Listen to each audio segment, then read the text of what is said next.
할렐루야. 아멘. 2024년 8월 25일 동산교회 주일 예배를 하나님께 올려드리겠습니다. 조용히 묵도하심으로 예배로 나아갑니다.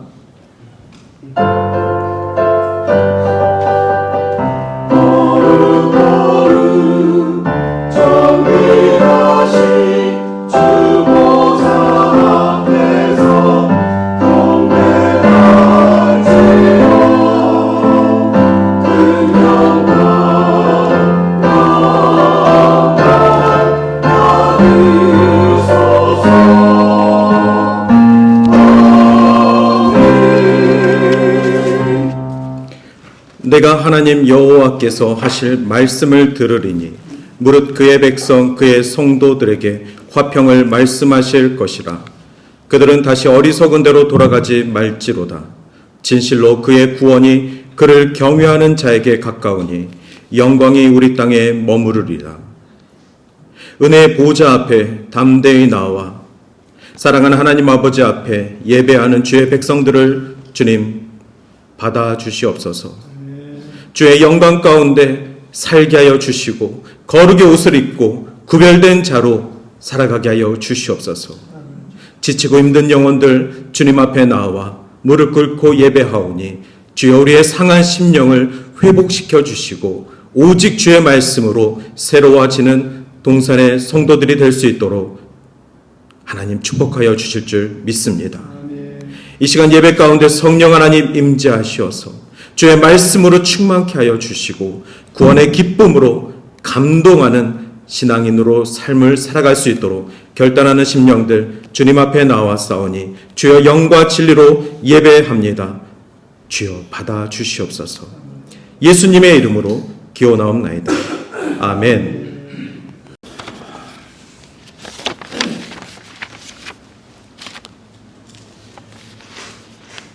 하나님 아버지의 사랑과 은혜를 감사드리옵나이다. 언제나 풍족한 은혜로 주님 품 안에 살게 하시고 오늘도 이 귀한 성전에 함께 모여 예배드리게 하여 주심을 감사드립니다. 허물투성이의 삶이지만 주님 흘리신 보혈로 우리의 허물들이 사여지는 줄 믿고 이 자리에 나와 머리를 숙였습니다. 한량없으신 긍휼로 우리들의 연약함을 용서하여 주시옵소서. 은혜 가운데 살아가면서도 아버지 앞에 간구하는 기도들이 있습니다. 선한 싸움에서 승리하는 저희들 되도록 우리의 기도를 받아 주시옵소서. 특별히 자라나는 귀한 자녀들이 이제 곧 새학기를 맞이하게 되었습니다. 큰 꿈을 가지고 큰 뜻을 품게 하셔서 하나님의 자녀로서의 바른 삶을 우선시하며 사회의 기둥이 되고 부모에게는 큰 기쁨이 되는 귀한 자녀들로 성장하게 도와주시옵기를 기도드립니다. 세상은 빠른 속도로 변모해가고 있습니다. 세상이 변한 만큼 우리의 예배도 변해가고 믿음도 변해가는 어려운 시대를 살고 있습니다. 변함없으신 주님의 사랑과 같이 우리의 예배와 믿음이 이 시대를 따라가지 않게 붙들어 주시옵소서. 풍족한 세상을 살아가면서도 불만족을 더 느끼며 살아가는 이 세대를 지혜롭게 이겨내고 기쁨과 감사의 시간으로 살아가는 동산의 가족들 되도록 인도하여 주시옵소서. 아멘. 오늘도 주님 사랑하시는 목사님을 단위에 세우시고 말씀을 선포할 때 눈이 뜨이고 귀가 열려서 말씀이 보이고 들리는 귀한 은혜의 시간 되도록 축복하여 주시옵소서. 아멘. 진리가 변질되고 왜곡되어지며 이 시대의 바리새인이 되지 않도록 붙잡아 주심으로 오직 진실만을 붙잡고 나아가는 주님의 제자들이 될 수 있도록 인도하여 주시옵소서. 여러 가지 사정으로 자리에 함께하지 못한 교우들이 있습니다. 한 마음으로 은혜 받게 하시고 더 귀한 사랑을 함께 누리는 감사의 시간 되게 하여 주시옵소서. 오늘 또 드려지는 예배를 위하여 수고한 손길들이 있습니다. 수고와 정성을 다하는 손길들을 기억하시고 축복하여 주시옵소서. 찬양으로 수고하는 찬양대와 어린 자녀들을 가리키는 손길과 안내와 친교 또 각 부서에서 수고하는 모든 일들이 합력하여 선을 이루게 하여 주시옵소서. 이 손길들 위에 축복이 넘쳐 이웃에게 작은 것 하나라도 베푸는 여유가 함께 하도록 인도하여 주시옵소서. 우리의 조국과 이 땅 캐나다에도 복음을 들고 수고하는 선교지 위에도 아버지 사랑하심이 함께하여 주시옵기를 간절히 기도드립니다. 우리들의 건강도 지켜주시기를 간절히 원하옵고 오로지 천국의 기쁨을 가지고 살아가기를 원하시는 귀하신 이름 우리 주 예수 그리스도 이름으로 감사하며 기도드렸사옵나이다. 아멘. 주님의 뜻을 이루소서. 고요한 중에 기다리니 진흙과 같은 날 비추사 주님의 영상 만드소서.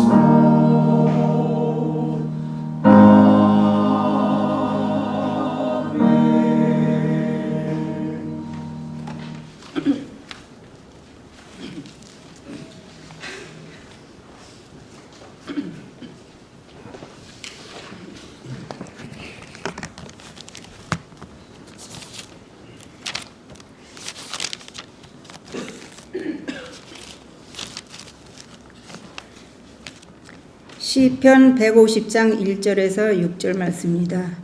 할렐루야. 그 성소에서 하나님을 찬양하며 그 권능이 궁창에서 그를 찬양할지어다. 그의 능하신 행동을 인하여 찬양하며 그의 지극히 광대하심을 쫓아 찬양할지어다. 나팔 소리로 찬양하며 비파와 수금으로 찬양할지어다. 소고치며 춤추어 찬양하며 현악과 퉁소로 찬양할지어다. 큰 소리 나는 제금으로 찬양하며 높은 소리 나는 제금으로 찬양할지어다. 호흡이 있는 자마다 여호와를 찬양할지어다. 할렐루야. 하나님의 말씀이었습니다.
행하시옵소서.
귀한 찬양 감사합니다. 오늘 시편 시리즈 마지막 말씀 시편 150편 말씀 함께 나누도록 하겠습니다. 제목은 할렐루야입니다. 우리 성경 150편이 할렐루야로 시작해서 이제 마지막 단어가 할렐루야로 끝납니다. 이 시편 150편 전반적인 내용도 전부 다 할렐루야입니다. 할렐루야라고 저희가 외치는 이유는 우리 하나님을 찬양합니다 라는 그 고백으로 사는 주의 성도들이기 때문에 그렇습니다. 시편은 하나님과 동행하는 자들이 하나님에 대해서 증언을 하는 내용입니다. 이 시편 대부분은 다윗이 썼지만 오늘날 우리가 시편을 읽고 이 시편대로 하나님을 고백하고 찬양할 때에 우리 또한 다윗처럼 하나님과 동행하는 삶을 사는 자들입니다. 하나님을 찬양하고 하나님을 고백하는 자가 바로 하나님과 함께하는 하나님의 백성들인 줄 믿습니다. 신앙의 기쁨이라는 것은 하나님께서 은혜를 날마다 더한다는 것을 아는 사실에 있습니다. 하나님이 나에게 주시는 은혜가 어제보다 더 크고 작년보다 더 크다는 것을 신앙의 기쁨으로 알아야지만, 맛을 보아야지만 참 하나님을 예배하는 삶이 행복하다. 그것을 우리가 고백할 수 있지 않겠습니까?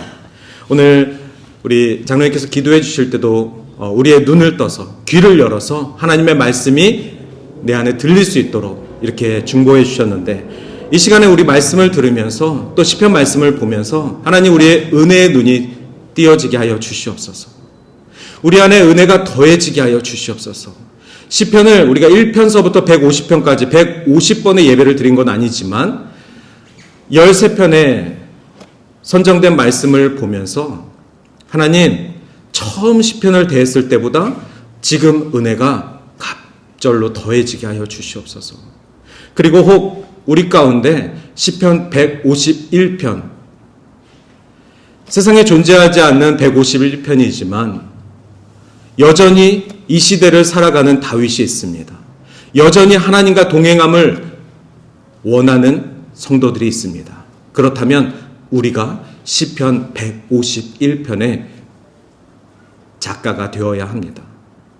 그랬을 때 하나님은 우리에게 은혜를 더하실 줄 믿습니다.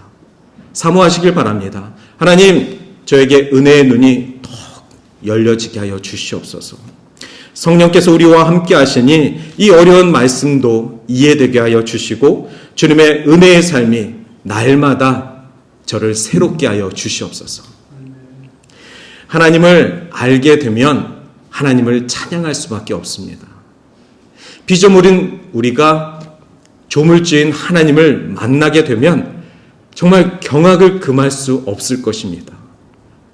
그 어떤 말로도 그분의 위대함과 영광스러움을 다 고백할 수는 없겠지만 분명한 것은 하나님을 알면 알수록 우리의 심령은 하나님을 찬양하게 되어 있다는 것입니다. 단 한 글자 할렐루야 이것만이라도 기억해 주시길 바랍니다.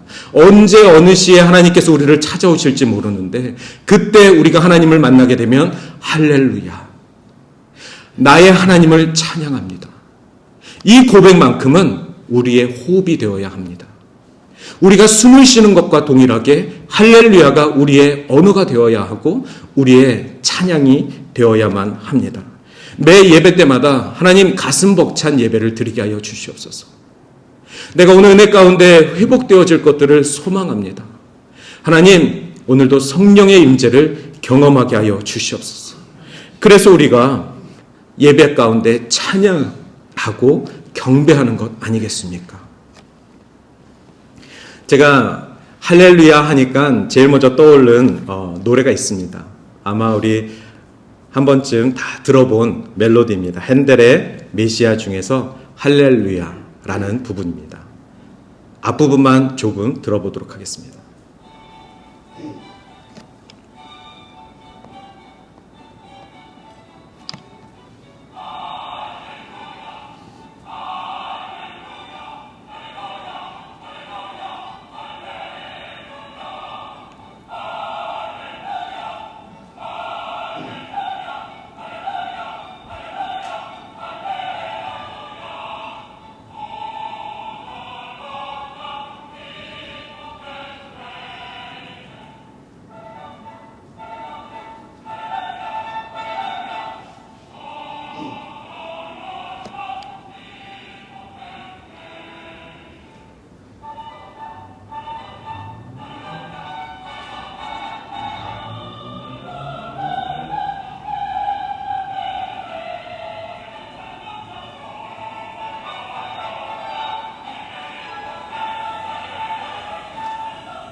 네, 여기까지만 보도록 하겠습니다.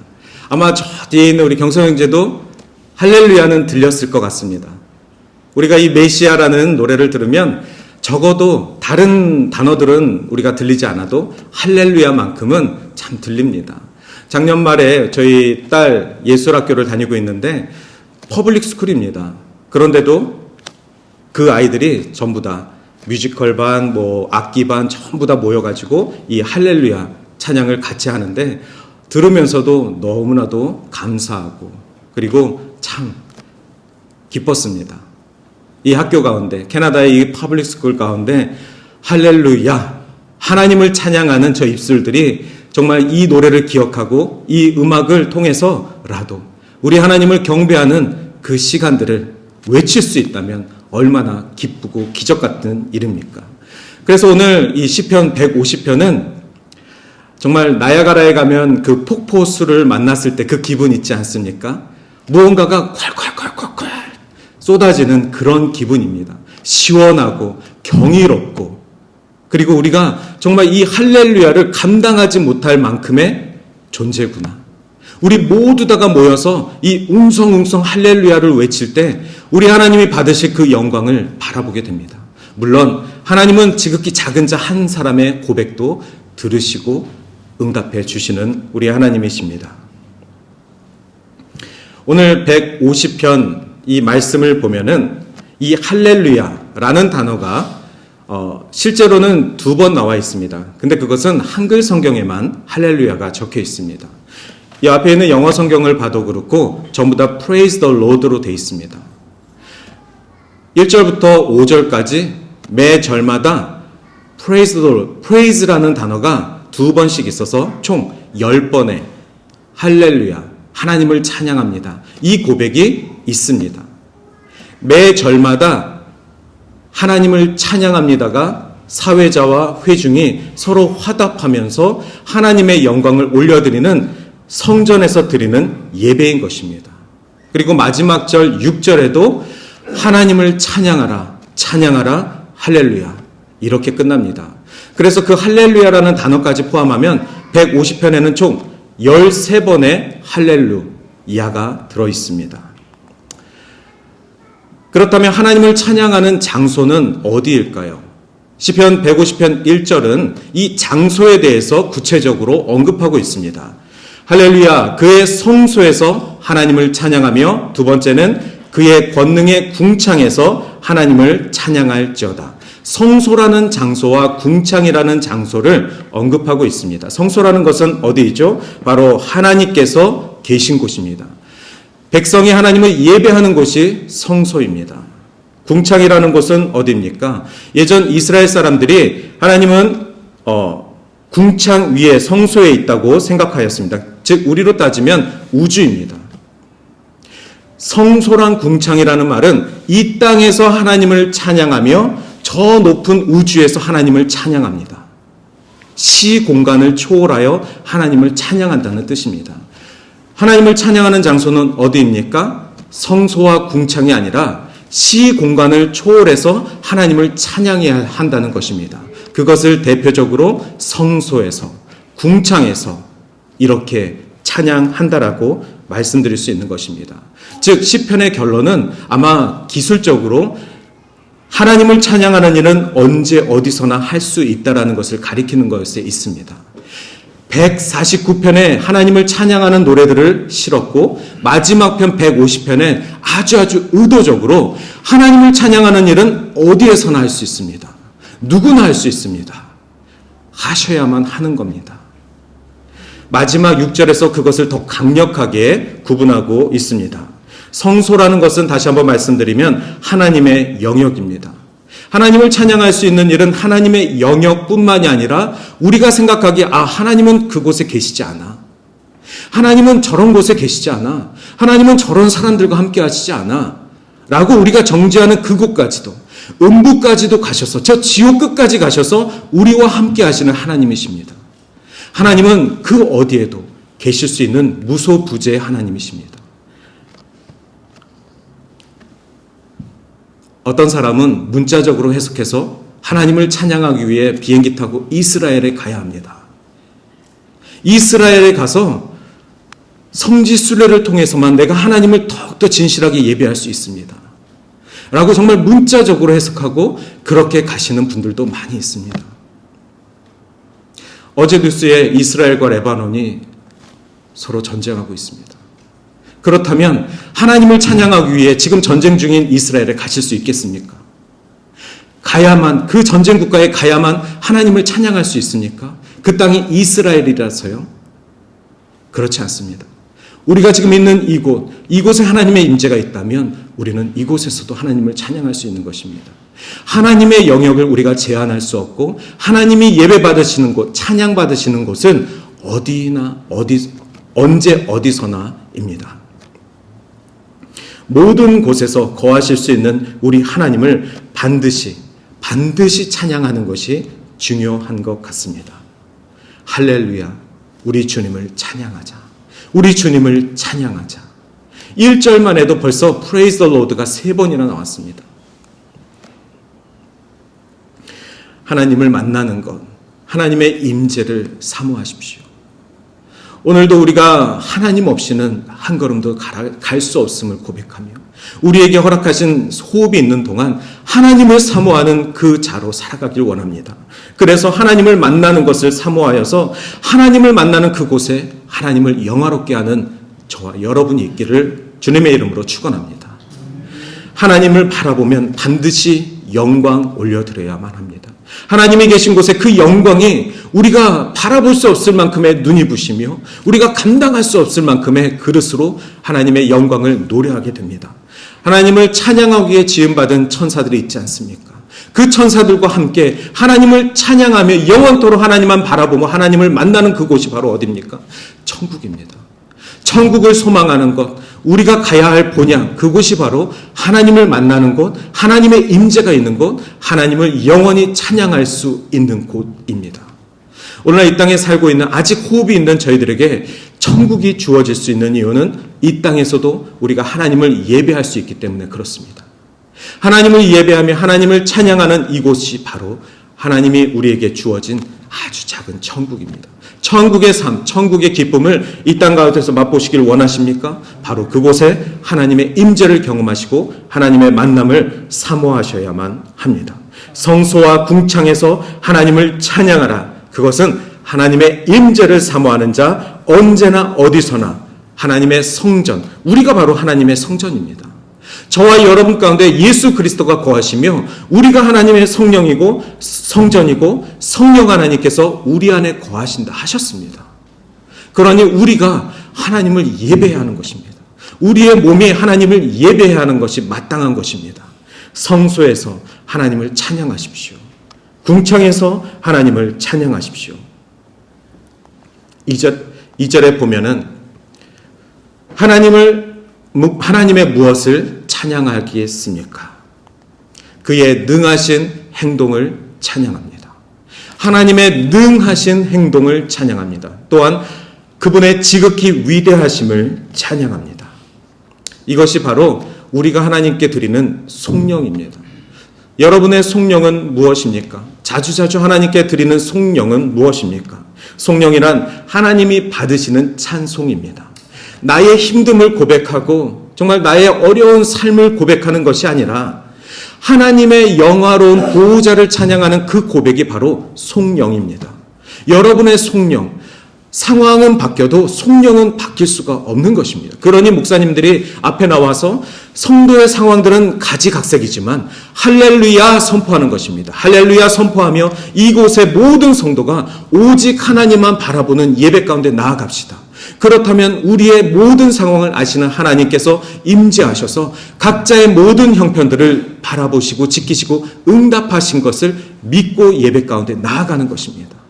그것이 바로 우리가 있는 모습 그대로 주님 앞에 나아가며 내려놓으며 수고하고 무거운 모든 짐들을 주 앞에 내려놓는 신앙인 것입니다. 그리고서 우리가 바라봐야 할 것이 무엇입니까? 할렐루야의 신앙입니다. 하나님을 예배하는 이 송영, 여러분의 송영은 무엇입니까? 영광? 좋습니다. 정말 습관적으로 하나님 영광. 아침에 눈을 뜨면 하나님 영광. 물을 한 잔 마셔도 하나님 영광. 기도하여도 짧게 기도해도 좋습니다. 하나님, 하나님께 영광 올려드립니다. 거룩 좋습니다.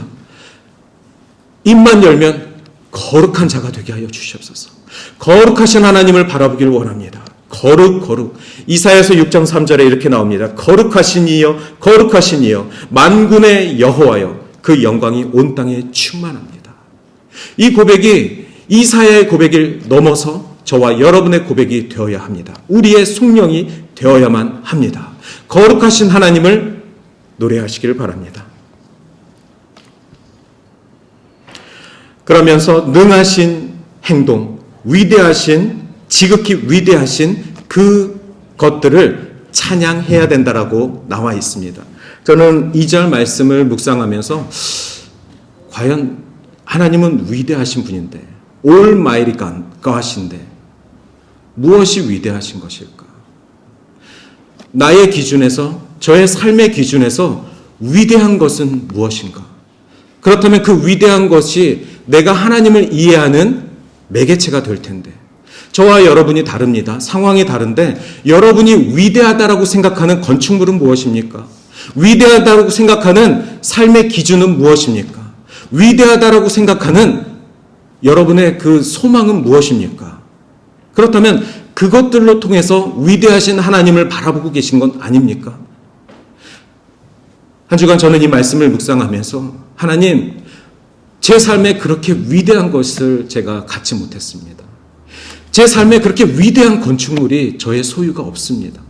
제 삶에 위대한 업적이 없습니다. 남들이 저를 볼 때 저는 위대한 것을 한 개도 한 것이 없습니다. 그런데 어떻게 제가 그 위대하신 하나님을 이해할 수 있겠습니까? 하나님 도와주십시오. 주님이 위대하시다고 하는데 이 위대하심의 크기가 무엇입니까? 그러면서 주님께서 저에게 주신 마음은 예수 그리스도. 예수님은 어떤 분이십니까? 예수님은 이 땅에 오신 하나님이십니다. 그 위대하시다고 하는 하나님이 이 땅에 오셨습니다. 그분이 예수 그리스도. 그런데 우리가 예수 그리스도의 행적을 너무나도 잘 알고 있습니다. 그분은 높고 높은 보좌를 버리시고 낮고 낮은 죄인들의 삶, 인간의 육신을 입으신 겸손의 왕이십니다. 이거보다 더 위대하신 하나님이 계실까요? 세상은 정말 위대한 것, 큰 것, 어마무시한 것들을 쫓아가지만 우리 기독교인들이 예수를 만난 후부터 우리의 위대함의 기준은 바로 높고 높은 보좌를 버리고 이 땅에 오신 예수 그리스도가 위대하신 것입니다. 그렇다면 크리스찬의 삶의 방향은 분명합니다. 바로 예수님처럼 겸손하고 예수님처럼 낮아지고 예수님처럼 지극히 작은 자 한 사람에게 정성껏 성실하게 섬기는 것. 이것이 예수를 만난 자들이 살아가야 될 방향이고 예수를 믿는 자들이 하나님을 이해할 수 있는 방법입니다. 여러분, 세상의 그 어떤 매개체로도 하나님을 다 이해할 수 없습니다. 그렇다면 성경이 이야기하는 것처럼 예수 그리스도를 통하여서 하나님을 이해하시길 바랍니다. 예수 그리스도가 보여주신 본의 그 섬김의 본을 통하여서 위대하신 하나님, 능하신 행동을 하신 하나님을 이해하시길 바랍니다. 그렇다면 하나님께서 우리의 삶 가운데 붙들어 주시고 인도하시고 참아주시고 인내해주시는 이 모든 하나님의 자비하심과 인자하심을 경험할 수 있습니다. 몇 주 전에 우리가 함께 나눴죠. 주의 인자하심이 영원하미로다. 하나님의 인자하심이 영원하미로다. 그 인자하심이 바로 우리가 하나님이 누구이신지 정확하게 알 때, 우리가 무엇인지 정확하게 알 때 비로소 알게 되는 것입니다.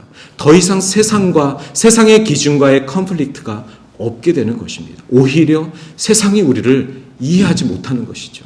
오히려 세상이 우리를 궁금해하는 것이죠. 그래서 세상이 우리 안에 들어와 함께 주를 예배하게 하는 것이 이 교회의 설립 목적입니다. 하나님이 이 땅에 예수 그리스도를 통하여서 잃어버린 영혼을 찾는 복음의 방법입니다. 하나님을 찬양하다 보면 하나님의 능력을 알게 됩니다. 하나님의 능력이 무엇입니까? 바로 창조와 구원에 있습니다. 이 땅을 지으신 하나님, 온 인류를 지으신 하나님, 호흡이 있는 작은 생명조차도 하나님의 지으심으로 이루어져 있습니다. 또한 예수 그리스도를 통한 구원, 이스라엘에게는 출애굽이라는 구원의 사건을 주신 것처럼 우리들에게는 예수 그리스도의 십자가를 통한 구원의 사건을 주셨습니다. 그러니 하나님의 능력은 창조와 구원에 있습니다.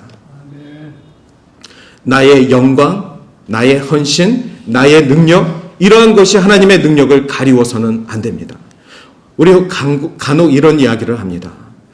어떤 분이 기도하시면 더 잘 들어주신다니까. 너무 위험한 믿음일 수도 있습니다.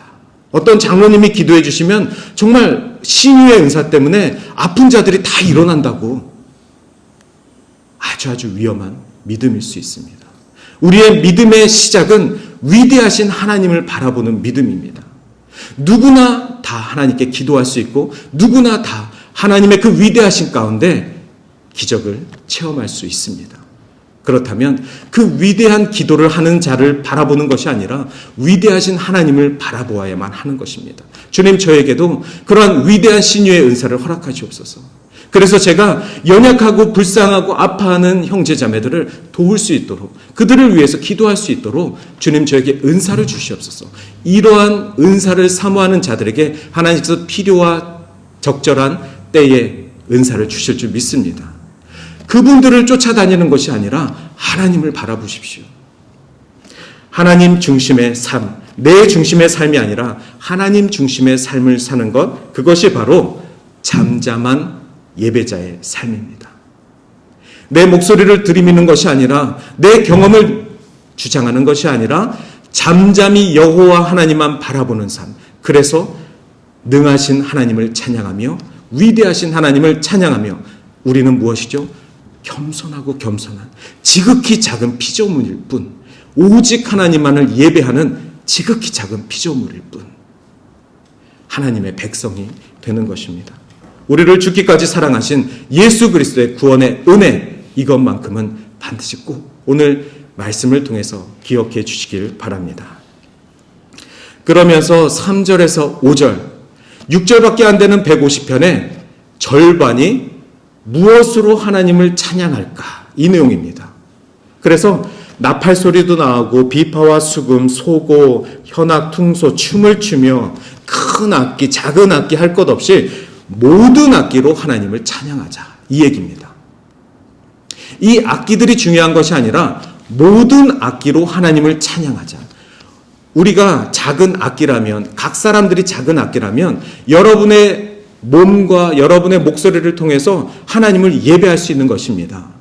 악기들이 모여서 오케스트라를 연주하는 것처럼 사부 합창이 모여서 하나님께 합창을 올려드리는 것처럼 우리 각 사람들이 모여서 각자의 소리와 색깔과 달란트들은 다르지만 각 지체들이 모여 거룩하신 하나님을 예배하고 찬양하는 일에 함께 쓰임 받는다면 그것이 바로 하나님을 찬양하는 악기의 삶을 살아가는 것입니다.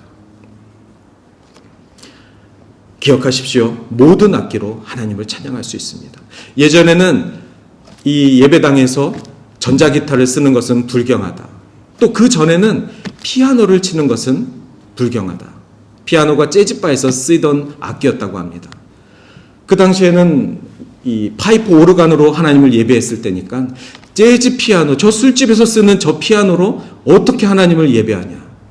통기타, 기타를 치는 그 사람들이 세상을 노래하는 그 악기로 어떻게 하나님을 예배하냐. 요즘 찬양 인도자들 기타 못 치면 찬양 인도하기 힘들 정도입니다. 드럼, 전자기타 없으면 이 찬양 집회가 진행이 안 될 정도로 모든 악기가 동원되고 있습니다. 그것으로 보면 정말 우리의 기준을 넘어서 하나님께 예배할 수 있는 것은 모든 악기로 할 수 있다. 즉 우리의 삶, 누구는 예배하지 못한다. 저는 예배할 수 있는, 저는 찬양 능한 사람이 아닙니다. 저는 노래를 좋아하는 사람이 아닙니다. 음치건 노래를 잘하는 사람이건 모든 사람들이 모든 도구들을 활용하여서 하나님을 예배할 수 있습니다. 그러면서 마지막 절은 예배할 수 있는 것으로 끝나는 것이 아니라 예배하라, 찬양하라, 이렇게 시편은 마치고 있습니다. 함께 읽겠습니다. 시편 마지막 말씀입니다. 시작. 호흡이 있는 자마다 여호와를 찬양할지어다. 할렐루야. 이 말씀은 시편의 결론입니다. 호흡이 있는 자, 하나님을 찬양하라. 이 말씀을 반대로 부정어로 말하면 호흡이 없는 자, 하나님을 찬양할 수 없습니다. 우리 가운데 호흡이 없는 자가 지금 이 자리에 있습니까? 우리 가운데 이 주변에 호흡이 없는 자들이 살아 있습니까? 살고 있습니까? 호흡이 없다는 것은 살아있지 않다는 것입니다. 이 세상에 호흡을 하는 모든 동식물을 포함하여 하나님을 예배할 수 있는 모든 것은 호흡이 있는 자들의 것입니다. 숨을 쉴 수 있으면 하나님을 찬양하셔야만 하는 것입니다. 아무리 형편이 어렵고 아무리 건강이 아프고 아무리 힘들어도 우리가 아직 숨이 붙어 있다는 것은 하나님을 찬양할 이유가 있다는 것의 반증입니다. 호흡의 마지막 호흡. 그때가 언제인지 모르지만 하나님이 우리를 부르실 때겠죠. 그때 크게 한숨을 내쉬고 주의 나라로 돌아갈 때, 그때가 우리가 하나님을 더 이상 찬양할 수 없을 때입니다. 그렇다면 그 전까지는 우리가 하나님을 찬양하는 것이 마땅한 것 아니겠습니까? 이것이 바로 크리스찬의 특권입니다. 다른 사람들은, 세상 사람들은 그 호흡을 나의 호흡이라 자랑하고 내 마음대로 살아갑니다. 그러나 크리스찬의 호흡은 하나님을 찬양하기 위해 주어진 호흡입니다.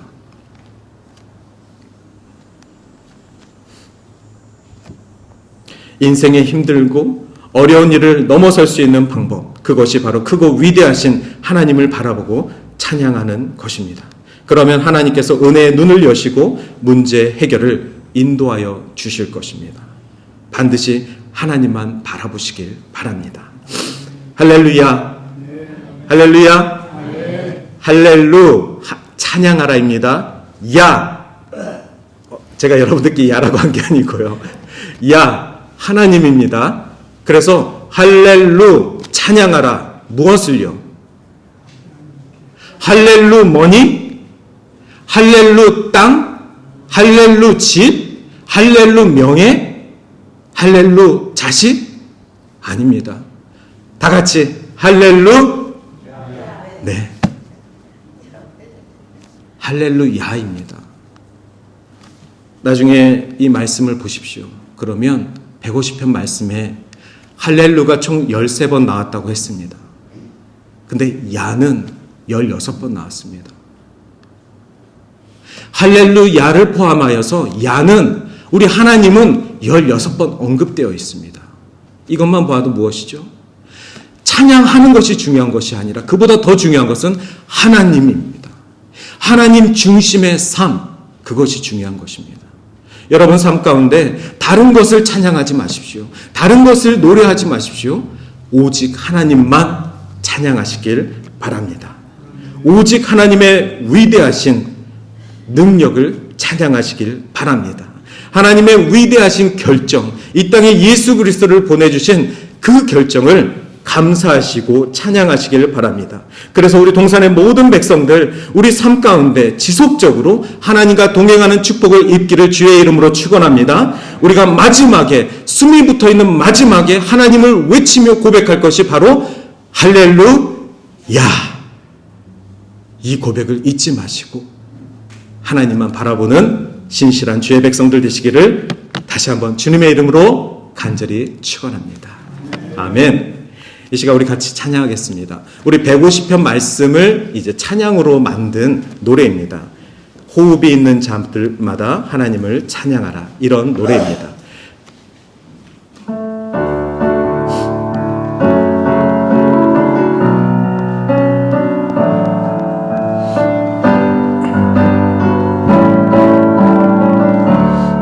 하늘의 해와 달들아, 하늘엔 해와 달들아. 우리 박수치면서 한번 해볼까요?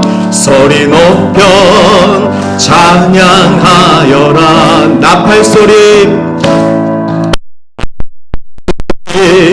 인파와 슬금으로 춤추며 춤추며 부르며 찬양하여라.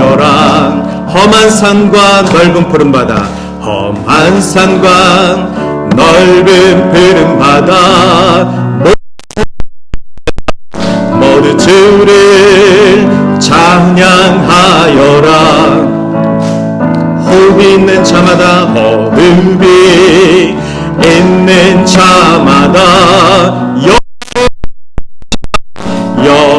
여호와를 찬양하여라. 세상 모든 사람들아, 세상 사람들아, 주를 찬양하라. 살아계신 하나님을 세상 모든 세상